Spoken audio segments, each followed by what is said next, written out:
الحمد لله حمدا كثيرا طيبا مباركا فيه وصلي اللهم على نبينا محمد وعلى آله وصحبه وسلم تسليما كثيرا وبعد. Today's story is about Ihsaan, and the story is a brother called me and he said, brother, please mention this hadith that you spoke about a few years ago about Ihsaan. One scholar put Ihsaan as the mosque, which will benefit the one who carries it, the one who sells it, and the one who buys it. And today's story is about an imam called Ahmad ibn Miskeen. This is not Imam Ahmad ibn Hanbal. He is a scholar who lived in the 3rd century after Hijrah, migration of the Prophet ﷺ from Mecca to Medina. And it happened in Basra. And the Imam, this story was mentioned in the book Wahy al-Qalam by a scholar named Sadiq al-Rafi, may Allah have mercy upon him. He said, the Imam Ahmad, speaking about himself, he said that Allah Azza wa Jal subhanahu wa ta'ala has tested me with poverty. And that he's speaking about the year 290, which is after Hijrah. And he said that my wealth has diminished and my house is literally empty of food. And we had nothing to eat. And I have a wife and a child. And hunger has made our stomach to collapse on itself. Therefore, I made the intention to sell my house. And therefore, I had to go out and look for somebody who would buy my house. Then somebody named Abu Nasr has met me. Somebody he knows is named Abu Nasr. And then he told him about, the intention to sell his house. So what Abu Nasr did is he gave him 2 pieces of bread with sweet. 2 pieces of bread, actually 2 pieces of bread, you put it between each other and it has sweet in it. So, it's some kind of a sweet. And he said, take it and feed your family. So he said, I went back to my home, and on the way to my home, I saw a woman with a child.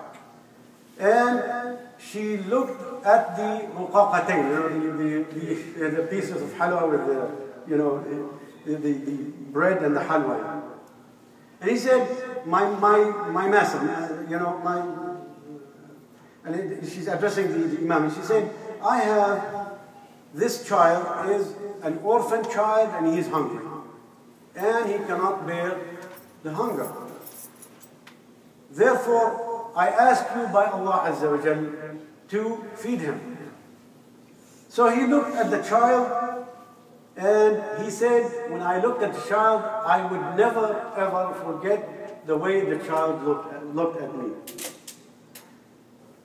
And he said, when he looked at the child, he said, as if Jannah has descended before me to earth, asking me to enter it,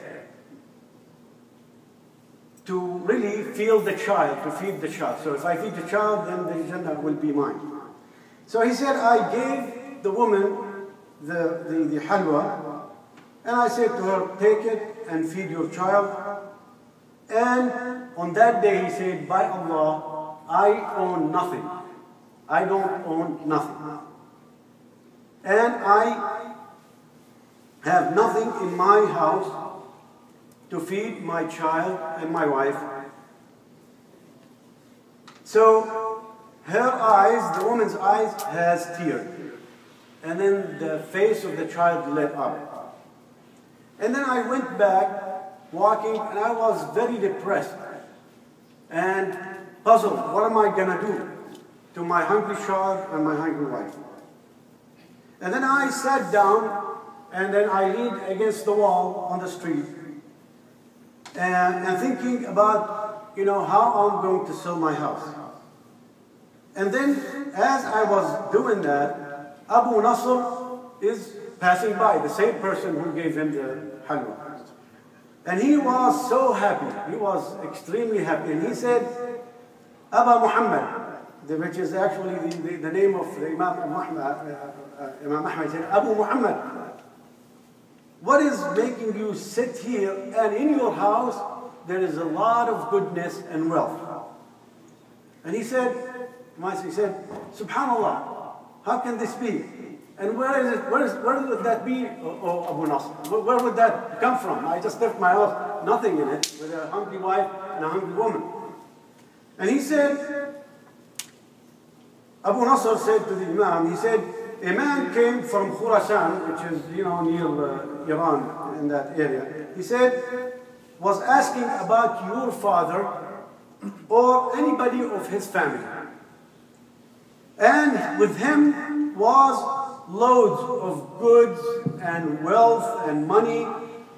And so Abu Nasr said, I told him, and then I told him what happened. He said, he is a man from Basra, this man who came and asked me about Imam Ahmad. And he said, he's actually a merchant from Basra. And your father, this is the narration from the merchant to Abu Nasr, who's saying to Imam Ahmad, he's saying that your father has given him money 30 years ago. And then the man lost the money, with his dealings, so he lost the money. And so he left Basra, went to Khurasan, which is the place he came from, seeking Imam Ahmad's father and his family. And subhanAllah, Allah gave him, so his tijara, his money grew again, his wealth grew again, and he came back with a lot of wealth and money. And then he came back to Basra, and he wanted to, return the money to Imam Ahmad's father. And then he came, that's why he said, he came with the money to you. And whatever the money he took from your father and the wealth he accumulated from that money, he is willing to give it back to you because it's your money. Then Imam Ahmad said, Hamdulillah wa shukr. I thank Allah Azza wa Jal. I praise Allah Azza wa Jal for this bounty. And I looked for the woman who asked me for the sweet with the child who was hungry. And I gave her money on a regular basis. Basically, he supported her. He started supporting her and her child on a continuous basis for the sake of Allah Azza wa Jal. And then he said, I took the money and I also, did tijara, business with it to grow it up.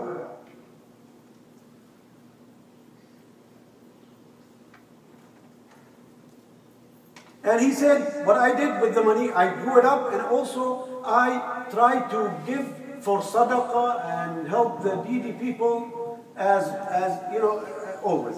And then what happened is, he said that as I did that, something came to my heart that, I am really doing good.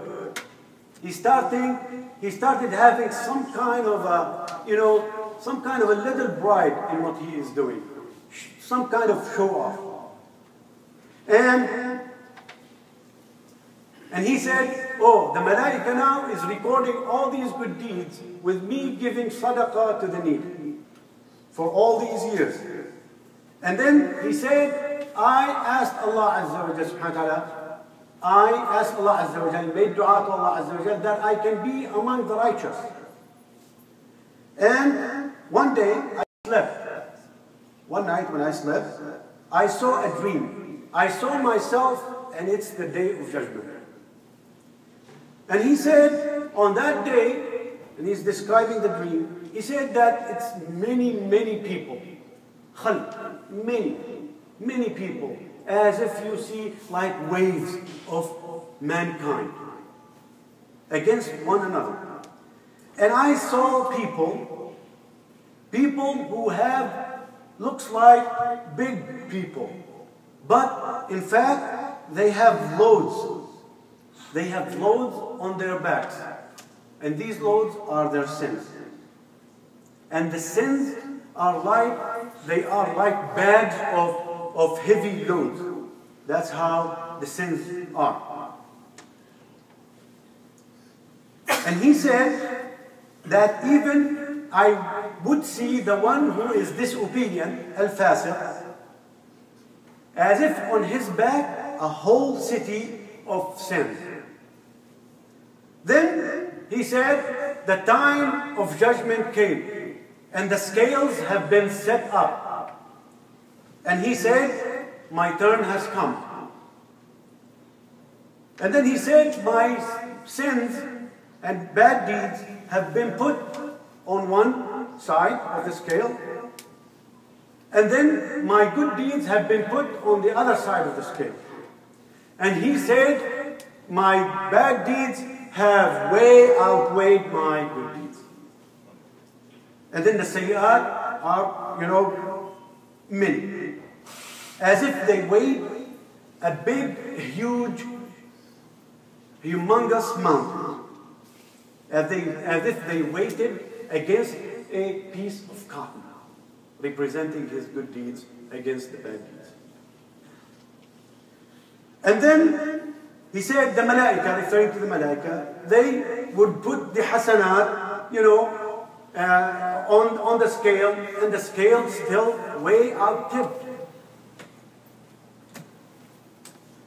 And he said, because all these hasanat were actually polluted with desires of the self, like riya and ghurur. Riya, showing off, like ghurur. Oh, I am really doing good. I am something. I am something. And then he said, with it also, with these good deeds, there were something. I wanted people to praise me. So, riya, showing off, ghurur, oh, that's goodness, is from me, not because of Allah Azza wa Jal bounty on me. And I wanted people to say, oh, look at this man, MashaAllah, he's a good man, he is very generous. And he said, none of my good deeds have passed the test. All of it, all of my good deeds were polluted with these three things: riya, ghurur, and mahmadatul nas. And he said, I felt that if my heart collapsed on the floor. He said, nothing. I mean, all my hasanat has been put, sayyat, he's now desperate. And then a voice said, has anything been left for him? Meaning, is there any good deeds have been left for the Imam Ahmad? Then it was said to him, بَقِيَ هَذَا, left one thing. And then he wanted to look and find what was that thing. And then he saw the pieces of bread with the sweet in it. And he said, which the ones I have given as sadaqah to the woman and her child. And he said, oh, now I am certain I am going to hellfire. Because I made this sadaqah as one time. He said, because when let me retract. He said, because of these halwa, okay, he felt desperate because now if this is the only thing that has been left, well, this is nothing. That means I'm certainly going to hellfire because I gave before 100 dinars, one shot, 100 dinars, which is probably can buy him 1,000, 10,000 of that, of this piece of halwa, and yet did nothing for me. That means I am certain my road to hellfire is open. And he said, I felt so desperate and so sad. So he said, then this piece of halwa has been put on the scale. And then he said, the scale started to tip. And then he said, it didn't tip over enough for me to succeed and go to Jannah and escape from hellfire. And then he said, the tears of the woman, of this needy woman, when she cried, when he gave her the halwa, were put on the scale. When she cried from the good deed that I have done to her and her child. From me putting her, preferring her over myself and my family. And then he said, the scale tipped all the way. And my good deeds way outweighed the bad deeds. And he said, it was going down, until I heard a voice that says, he succeeded. SubhanAllah. This is so touching, this story, SubhanAllah. I know that the theme of the Khatira in Ramadan was to talk about the actions of the Prophet ﷺ, reflect upon him. But the brother said, please talk about this because it's really touching. I mean, I probably said this in one khutbah several years ago, and also said it in Ramadan, a couple of years ago. But yet, subhanAllah, every time I read it, it touched my heart. Therefore, akhi, لا تحقرن, as the Prophet عليه الصلاة والسلام said, لا تحقرن من المعروف شيئا ولو أن تلقى أخاك بوجه طلق. Do not belittle the good deed that you do. Sometimes some of us, well, they may not have really enough money to give. But if they give one thing for the sake of Allah Azza wa Jalla subhanahu wa ta'ala with sincerity. And remember, what made the scale tip is the tears that came from the eyes of the woman who received this piece of halwa from the Imam Ahmed that tipped the scale and made him escape hellfire and go to Jannah. So, لا تحقرن, do not belittle the ma'roof, the good deed that you gave for the sake of Allah Azza wa Jal. I ask Allah Azza wa Jal subhanahu wa ta'ala to make us from those who are sincere in what they give.